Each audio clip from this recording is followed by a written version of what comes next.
Hello friends, কেমন আছেন সবাই? আজকের ভিডিও সম্পূর্ণ একটা ইউনিক টপিকের ওপর। এই যে ভিন্ন জাতের ফল আপনারা দেখতে পাচ্ছেন, এটা এক প্রজাতির বাদাম। এই বাদামের উৎপত্তি স্থান হচ্ছে রাশিয়া। তাছাড়া ভারতের কাশ্মীরেও এই বাদামের চাষ করা হয়। পৃথিবীর বেশিরভাগ পাহাড়ি অঞ্চলে এই বাদামের চাষ করা হয়। আসলে এই ফলের নাম হচ্ছে পাইন নাটস। এটা অনেক রিয়ার এবং দামি একটা ফল। এর প্রোডাকশন অনেক কম, কারণ পৃথিবীর কয়েকটা দেশের পাহাড়ি অঞ্চলেই এগুলো চাষ করা হয়। এই পাইন নাটস দেখতে কতকটা প্রাচীনকালের আসবাবপত্রের মতো, কিন্তু দেখতে কতকটা আনারসের মতো। এই ফল ফার্মিং করতে অতটা কষ্ট হয় না, কিন্তু এই ফলের হারভেস্টিং আর মেনটেনেন্স করতে অনেক পরিশ্রম করতে হয়, যা সাধারণ কোনো কৃষকের পক্ষে সম্ভব না। এই পাইন নাটস মেনটেনেন্স এবং হারভেস্ট করার জন্য রীতিরকম ট্রেনিং নিতে হয়, যার ফলে মেনটেনেন্স খরচা প্রচুর পরিমাণে বেড়ে যায়। আপনাকে বললে বিশ্বাস করবেন না, এই ফলের হারভেস্ট করার জন্য কৃষকদেরকে জীবনের ঝুঁকি নিতে হয়, কারণ কোনো সময় গাছের 100 ফুট উপরেও উঠে যেতে হয়। এই গাছগুলো সময়ের সাথে সাথে অনেকটা লম্বা হয়ে যায়। তাছাড়া যে কোনো পাহাড়ি অঞ্চলের গাছ এমনিতেই অনেক লম্বা হয়।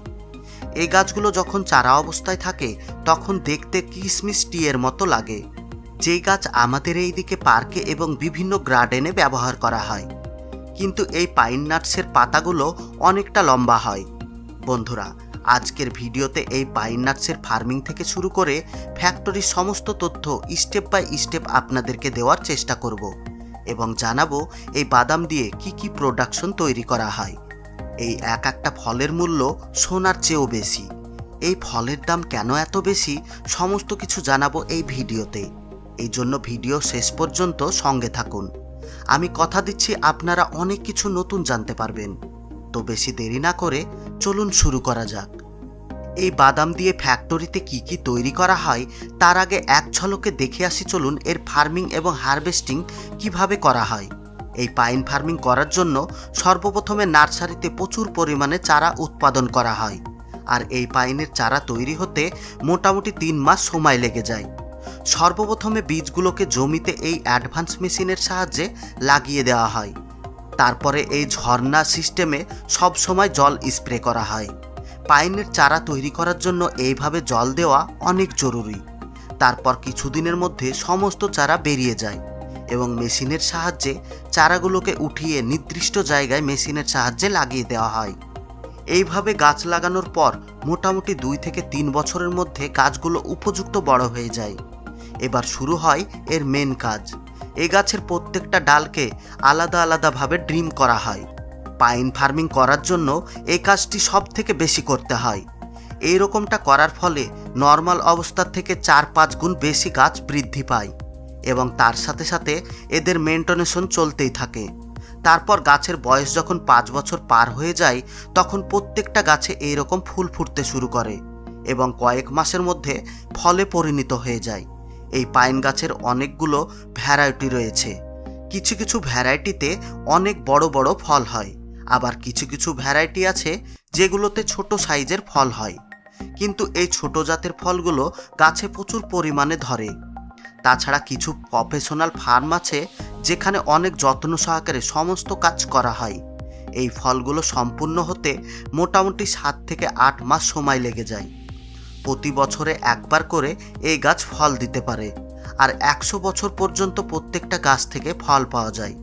যেহেতু গাছগুলো অনেক বেশি লম্বা হয়, এজন্য এই ফলের হারভেস্টিং করার জন্য বড় বড় ক্রেন মেশিন ব্যবহার করা হয়। এই হারভেস্টিং করার জন্য ওয়ার্কাররা 50 থেকে 100 ফিট উচ্চতায় চলে যায় এবং কোনো সময় শুধু মেশিন দিয়েও হারভেস্ট করা হয়। তাছাড়া কানাডাতে যে সমস্ত পাইন হারভেস্ট করা হয় সেই গাছগুলো হাইটে অনেক কম হয়ে থাকে এবং ফলগুলো অনেক ছোট হয়, আর সেই কারণে গাছের নিচ থেকে দাঁড়িয়ে ফলগুলো হারভেস্ট করা যায়। আর এইভাবে ফার্মের সমস্ত ফল হারভেস্ট করে নেওয়া হয়। কিন্তু কিছু ফার্ম আছে যারা বড় বড় মেশিন ব্যবহার করে। তারা প্রাণের ঝুঁকি না নিয়ে এইভাবে গাছকে প্রাইভেট করে ফলগুলোকে কালেক্ট করে নেয়। এই মেশিন গাছকে শক্ত করে ধরে ঝাঁকুনি দেয়, যার ফলে সমস্ত ফল মাটিতে পড়ে যায়। তারপর ফলগুলোকে মাটি থেকে একটা করে কালেক্ট করা হয়। এবার এই সমস্ত ফলগুলোকে ট্রাকে লোড করে ফ্যাক্টরিতে পাঠিয়ে দেওয়া হয়। যেখানে বাকি সমস্ত প্রসেসিংয়ের কাজ করা হবে। সর্বপ্রথমে ফ্যাক্টরির বাইরে এগুলোকে রোদ্রে শুকানোর জন্য রাখা হয়, আর এই সমস্ত কাজ মেশিনের মাধ্যমেই করা হয়। এরপর এগুলোকে একটা কন্টেনারে লোড করা হয়। এখানে এই মেশিন ফল থেকে সমস্ত বীজগুলোকে আলাদা সেপারেট করে নেয়। আর আপনাদেরকে জানিয়ে দিই, এখানে এক একটা ফ্যাক্টরির নিয়ম এক এক ধরনের হয়ে থাকে। এই ফ্যাক্টরিতে সর্বপ্রথমে পাইন নাটসগুলোকে নিয়ে এসে ছাটিং করে নেওয়া হয় এবং তার সাথে সাথে নোংরা আবর্জনাগুলোকে ভালোভাবে পরিষ্কার করে নেওয়া হয়, কারণ এর সঙ্গে অনেক ডালপালা এবং ধুলো মাটি চলে আসে। তারপর এগুলোকে ড্রাই করে নেওয়া হয়। মোটামুটি 40 থেকে 45 ডিগ্রি সেলসিয়াস তাপমাত্রায় কয়েক ঘন্টা এগুলোকে ড্রাই করা হয়। এই প্রসেস করার কারণ হচ্ছে বাদামগুলো খুব সহজে আলাদাভাবে কালেক্ট করা হয়। তারপরে যখন এক্সট্রাকশন মেশিনের মধ্যে ঢালা হয়, তো তখন ভিতরের বাদামগুলো খুব সহজেই মেশিনের মাধ্যমে বাইরে বেরিয়ে আসে। তারপর শুধুমাত্র বীজগুলোকে সেপারেট করে নেওয়া হয়। বীজগুলো সেপারেট হয়ে গেলে আবারও একটি মেশিনের সাহায্যে ভালো করে ধুয়ে পরিষ্কার করে নেওয়া হয়। এবার এগুলোকে সেল রিমুভ মেশিনের সাহায্যে বীজের উপরের পাতলা খোসাগুলোকে রিমুভ করে ফেলা হয়, কারণ এর থেকে বিশ্বের সব থেকে দামি তেল তৈরি করা হবে। এই পাইন নাটস অয়েল সারা পৃথিবীর এক্সপেন্সিভ প্রাইজে বিক্রি করা হয়, যা সাধারণ তেলের থেকে কয়েক গুণ বেশি। কিন্তু বেশিরভাগ ফ্যাক্টরিতে বাদামগুলো খাওয়ার জন্যই প্রসেসিং করা হয়। এই সমস্ত ফ্যাক্টরিতে বাদামগুলোকে প্রসেসিং করার পর প্যাকেটে প্যাকিং করা হয় এবং ওয়্যারহাউসে স্টোর করে রাখার জন্য বড় বড় বস্তায় ভরে লোড করা হয়। এইভাবে তারা প্রতি বছর কয়েকশো ডলার ইনকাম করে নিচ্ছে। তাছাড়াও আরও এক ভ্যারাইটির পাইন নাটস পাওয়া যায়, যেগুলো অনেক ছোট আকৃতির হয়ে থাকে, কিন্তু এগুলো প্রত্যেকটি গাছে অসংখ্য পরিমাণে হয়ে থাকে। আর এই ফলগুলোকে বেশিরভাগ কাঠবিড়ালিতে নষ্ট করে দেয়। এইভাবে অসংখ্য পরিমাণে কাঠবিড়ালিতে নষ্ট করে দেয় এবং সেগুলো কাঠবিড়ালিতে খেয়ে নেয়। এগুলো বেশিরভাগ পাহাড়ি অঞ্চলগুলোতে চাষ করা হয় এবং মোটামুটি 30 বছর ফলগুলোকে হারভেস্ট করার পর পুনরায় সেই জমিতে আবারও রিপ্ল্যানেট করা হয়।